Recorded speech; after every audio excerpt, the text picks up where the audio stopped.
Ladies and gentlemen, this week on the QiRanger podcast, well, my mother's in town, so we're going to do an abbreviated version of the show, and it's going to start right after this.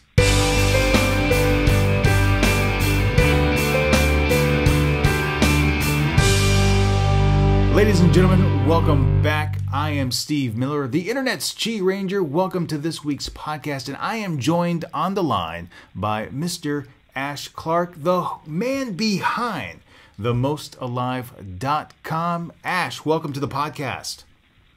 Hey Steve, how you doing? I am doing fantastic today. Now, we're actually going to be talking about a country that you really can't go to right now, but you had the opportunity to travel to a while back. So where are we going this week? This week, you'll be hitting me with some questions in regards to my travels to Syria. So I managed to get in there just before it went a bit sour, and yeah, So tell us a little bit about Syria. At least the Syria that you knew when you traveled there a while back. Right. So the Syria I know and the Syria I hear in the media and hear the way the kind of talk about it. It's two completely different places.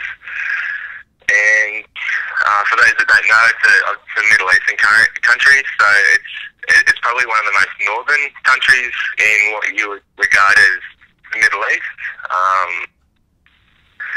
Probably, I think there's about 22 million people that live there, and it borders with a heap of countries, so it does have access to the Mediterranean, and then below that is on its western side you've got Lebanon and Israel, Jordan to the south, and Iraq to the east, and Turkey to the north. So it is quite a big place, and obviously has a lot of issues in the region, probably because of the amount of countries that it does border. So True. Now, how did you arrive in? Well, first of all, what made you decide to go to Syria? Yeah, good question. I was traveling through Turkey with a friend. I was in Turkey for about 6 weeks. Mm-hmm. And got towards the end of our journey through Syria, and before I'd left my home in Australia, I had tossed up the idea of going to Syria. So I had already organised my visa through the embassy in Australia before I left, just in case I did was feeling adventurous enough to sort of go there. And my friend here decided that he was going to move on and go do the typical sort of start in Turkey, go across Europe, and then I just had this desire to sort of see the Middle East. So sorry to answer the question. It was probably the main motivation was my dad went to the Middle East when he was about my age. Okay. In the late 60s, and so I'd grown up listening to his stories and adventures and all the random happenings that had happened through the place. So I guess a big chunk of it was wanting to have some of those for myself and see all that stuff I'd heard about for myself. Okay. Yeah. That's actually a really cool story to kind of follow up in your father's travel plans and his footsteps and have the same experiences that you can pass on. So how did you actually get into Syria? So I got into Syria on the northern border with Turkey. So I took a 27-hour bus ride from central Turkey to a southern city in Turkey called Antakya. Mm-hmm. And then from there was bus connections to Syria's largest city, which is up in the north, called Aleppo, which has been in the news a fair bit lately. So because of the fighting. So tell me a little bit about this 27-hour bus ride, because here in Korea we travel by bus quite frequently. It's really lush conditions, luxury seats that lean back every few hours. You stop at rest areas that have batting cages and musical concerts and restaurants up the Union. Somehow I don't imagine that being the same experience you had. No. Well, in terms of the bus conditions and everything, like, I think Mercedes and a few other big bus companies manufacture their buses in Turkey. Mm-hmm. So coach-wise, Turkey does have, like, excellent buses, but they don't have the roads to match their buses. And so the further you get sort of east of Turkey or south of, you know, Istanbul and the other sort of tourist track, the roads start to get a bit sketchy. Yeah, and so I was obviously going to a place that wasn't on the tourist Mm-hmm. on the tourist path, and yeah, and the road quality just gets poorer and poorer the closer you get to Antakya, sorry, and yeah, it was just a really long bus trip. Now, do they stop periodically to? So they stop all along the way. So for me, I was going to the most furthest I could probably go south in Turkey. Whereas, you know, there's a lot of people on the bus, like local Turks and stuff, that were only going to stops along the way. So they stop, change drivers, all those sort of things. So but towards the end of the trip, I was definitely the only foreigner. Now, how long was your trip to Syria? How long did I spend in Syria total? Yeah. Yeah, I was there for about 4 weeks. Okay.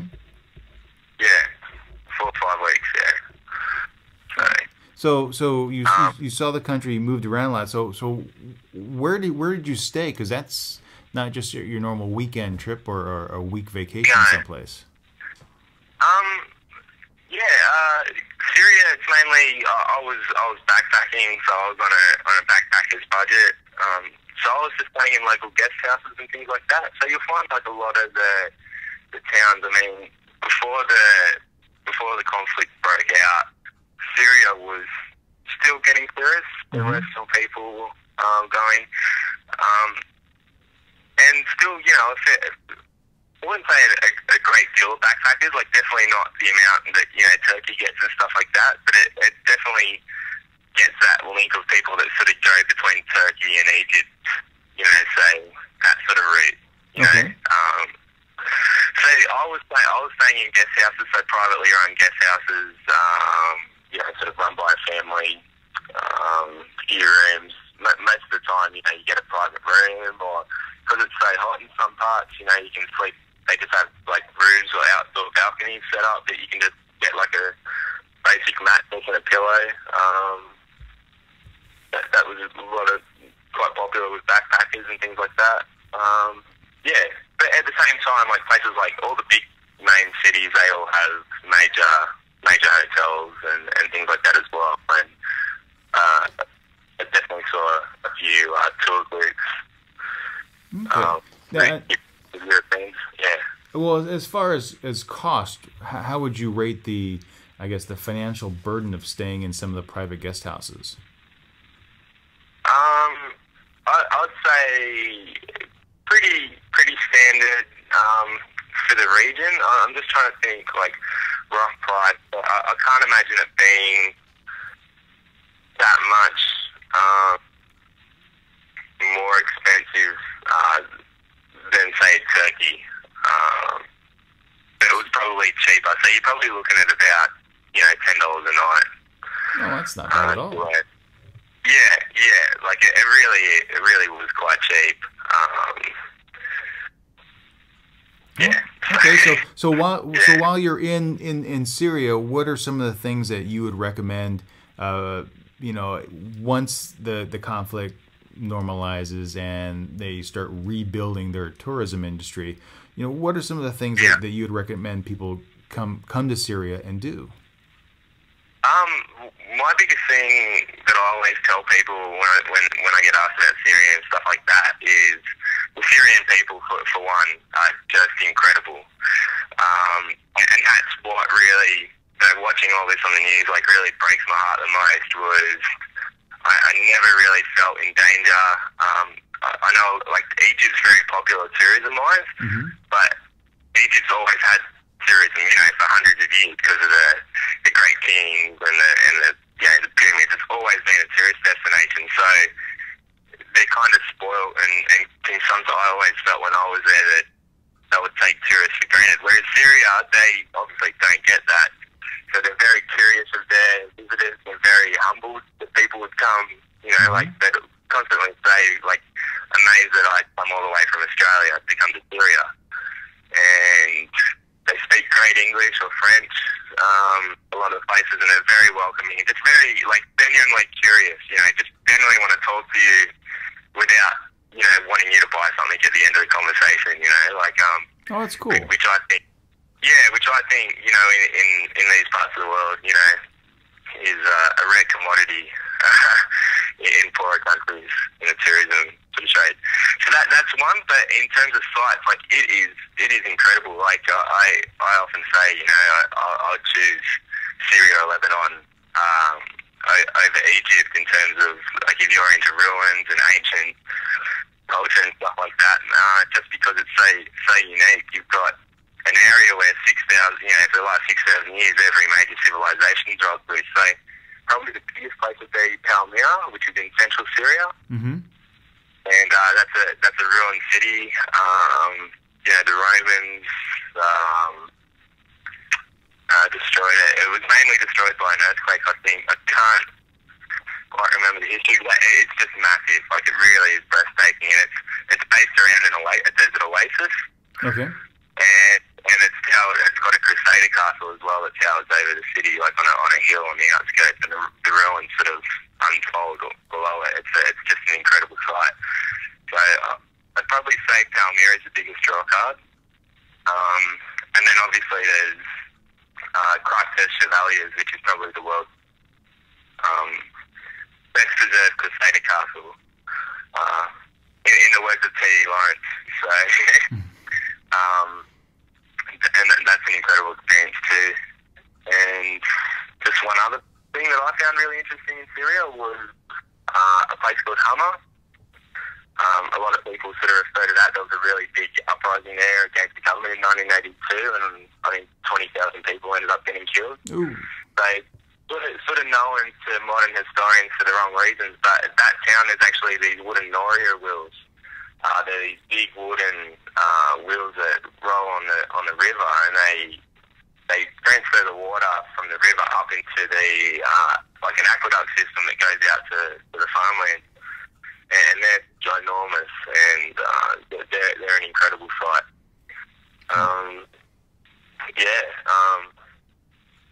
Aleppo's really cool. Aleppo's Syria's biggest city. That's up in the north, and it's probably Aleppo's most traditional city. Mm-hmm. But I mean, that's got a really famous medieval souk, like marketplace that sort of winds through the old city walls.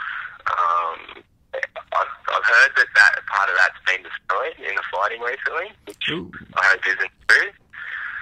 Because it's over 2,000 years old, I think. But you go through there and there's like, you know, the spice section and the meat section and then the clothes section, and you can really get lost because it breaks off into narrow passage roads everywhere. It's really cool. Like and then of course Damascus. Damascus is one of the world's oldest inhabited cities. So yeah, Damascus is just an adventure on its own. So. Now, while you were there and you were traveling around, you mentioned the market. In terms of food, did anything really, you know, strike your palate as being exceptional? No, exceptional is probably not the word I would use. I was generally, I sort of had a rule, like if I had a major meal, like I'd never have a meal without being too far, say from my hotel or somewhere where I could use the toilet. And I don't think that's, like, I'm not talking about food poisoning or everything, right. But I just found in the Middle East, like, it was just reassured because it's not food that, you know, my body was used to or something. You know, I'd probably need to go to the toilet pretty soon after. But that, you know, like, sorry for your listeners to get... No, because... It wasn't like I was plagued with food poisoning for hours on end. It was just the food food is really rich. It's you know, it's your typical you know, sort of Middle Eastern dishes. So you know, a lot of meat.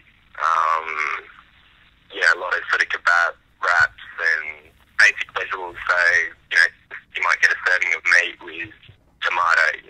Okay. Roasted tomato, onions, things like that. So. Okay. What would you say are some of the more unique aspects of your trip in Syria? The things you saw, the things that you did. Right.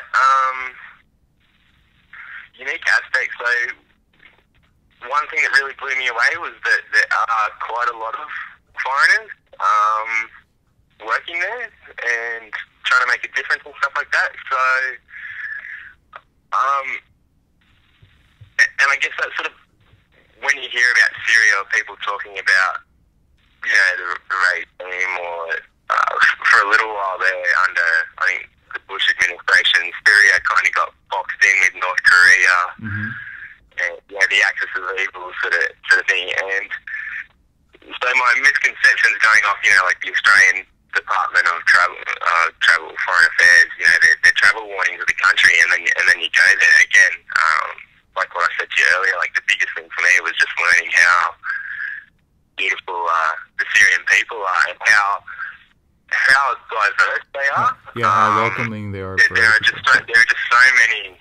You know, it's made up of so many minority groups. You know, there's Jews, there's Greek Orthodox Christians, there's Armenian Christians. You know, Sunni, Shia. Yeah, like it really is a really diverse country, and it's really funny. You know, there's just like tons of redhead Syrians and blonde Syrians and blue-eyed and green-eyed. You know, like not So as a people, like and their you know, their culture that way, that was a big paradigm shift for me. That I found was really interesting. Oh.